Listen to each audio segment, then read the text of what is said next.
Katelong sa another vlog, another content na naman tayo for today's vlog. Ayan na naman si Kerowel. So galing yan ng Askas. So alamin natin guys yung huli niya. Ayan. So tignan natin kung ano-ano yung mga nahuli niya mga idol. Ayan. Yung bangkang Kim Carlo. Ayan. Tignan natin kung ano-ano ba yung mga nahuli niya.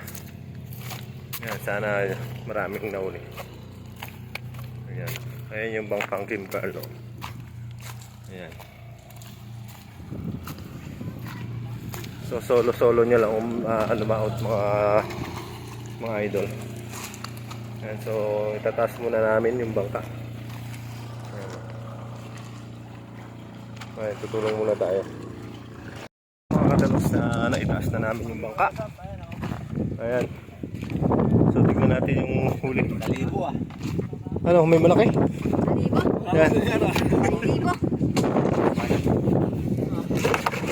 Naku, parang mahina.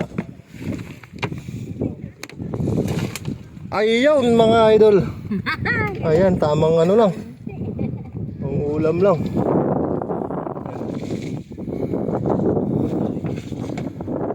Mahina ang dilensya mga lodi. So, lugi. Ayan siya. So, sayang sa gisi. At may yellow pin pa dito sa gisi. Okay, tingin, ano ba to? Tinginan. Tapos ito, barakuda. Siya. Yan, may lapu-lapu rin, oh. Kaso maliit. Purig na lapu-lapu. Yan, yan. Pula. Ilada siguro sumibad to. Ilada ngayon. Tulingan. Tulingan niya. Malain to. Benta mo Tate Mele? Bibenta mo? Nabili kami pansabaw. Ayan mga katalok, yan lang yung huli ni Kerowel. Tumahina. Wala siyang nadaling malaki.